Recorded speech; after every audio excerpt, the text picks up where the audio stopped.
Back and और front end को समझने और सेटअप करने के बाद हमारे पास सिर्फ 2 काम बच जाते हैं, एक तो कोड करना, दूसरा कोड को रन करना। तो इस पूरे काम के लिए हम वापस से प्रोजेक्ट वाले फोल्डर के अंदर आते हैं, जहाँ पे हमारे पास 2 फोल्डर हैं, अब एक बैक एंड का है और एक फ्रंट एंड का। फ्रंट एंड को फिलहाल साइड रखते हैं और बैक एंड फोल्डर को खोलते हैं। इसके अंदर हमारे पास सिर्फ एक फाइल है पैकेज.json करके, इसके अंदर हमारे पास प्रोजेक्ट के बारे में सारी डिटेल्स है। अब हमने अभी एक्सप्रेस को यहाँ पे सेटअप वगैरह नहीं करा, तो एक्सप्रेस को सेटअप करने के लिए हमें npm चाहिए। अब npm क्या है, बेसिकली नोड पैकेज मैनेजर है। जितने भी पैकेजेस हम इंस्टॉल करेंगे ना, एक्सप्रेस पे एक पैकेज है, तो जितने भी पैकेजेस हम इंस्टॉल करेंगे उन सबको मैनेज कौन करेगा, ये npm करेगा।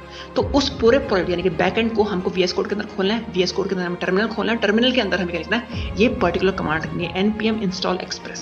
अब एक्सप्रेस अकेले इंस्टॉल नहीं होता, एक्सप्रेस को चलने के लिए बहुत सारे पैकेजेस चाहिए और उन बहुत सारे पैकेजेस को और बहुत सारे पैकेजेस चाहिए। तो ये पूरी चीज़ संभालता कौन है, ये पूरी चीज़ संभालता है npm। तो इसको इंस्टॉल करते तुम्हारे पास क्या आएगा, बेसिकली एक फोल्डर आएगा नोड मॉड्यूल्स फोल्डर करके, जितने भी पैकेजेस हमको चाहिए वो इसी के अंदर आएंगे। और तुम्हारे पास एक और फाइल आएगी, वो है पैकेज log.json। इसके अंदर जितने भी पैकेज तुमने इंस्टॉल करे हैं ना, वो सारी डिटेल्स इसके अंदर आती है। ठीक है, बढ़िया हो गया। उसके बाद हमें करना है index.js करके फाइल बनानी है और यही हमारा एक्चुअल सर्वर होगा।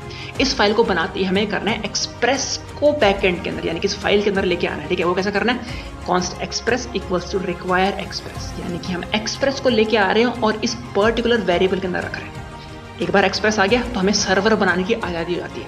हमने सर्वर बना लिया, हमने const server equals to express, हम एक्सप्रेस को इनिशियलाइज कर रहे हैं किस वेरिएबल के अंदर, सर्वर वेरिएबल के अंदर। तो सिर्फ एक वेरिएबल नहीं है, एक्चुअल सर्वर बन गया।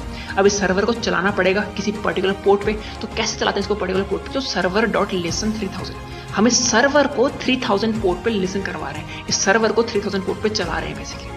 अब सर्वर हमारा बन गया, अब इसको एक्चुअल में चलाना पड़ेगा। तो एक्चुअल में चलाने के लिए वापस से हमें क्या करना है, टर्मिनल खोलना है और कमांड लिखना है node index.js। ये करते ही हमारा सर्वर चलना स्टार्ट हो जाएगा और हम लोकल होस्ट 3000 पे जाके अपना सर्वर चेक कर सकते हैं। तो सर्वर तो हमने चला लिया, पर हमने होम फाइल नहीं बनाई अभी। तो होम फाइल बनाने के लिए, होम राउट बनाने के लिए हमें करना पड़ेगा server.get_home स्लैश मतलब होम। अब ये क्या करता है, बेसिकली 2 चीज़ें देता है हमको, एक रिक्वेस्ट और एक रिस्पॉन्स। ये क्या है, कॉल बैक फंक्शन। तो रिक्वेस्ट मतलब जो भी चीज़ें वहाँ से आ रही है और रिस्पॉन्स मतलब जो भी चीज़ें यहाँ से जाएंगी। कॉल बैक फंक्शन है बेसिकली, तो एरो फंक्शन लगेगा। और अब हम यहाँ पे लिख सकते हैं कि res.send this is my home page. तो टेक्निकली ये हमने क्या करा है, होम पेज के अंदर सेंड करा है। अब हम वापस से रिस्टार्ट करेंगे अपना सर्वर और वापस से अगर हम लोकल होस्ट 3000 पे जाएंगे तो ये हमको देखने को मिलेगा, this is my home page.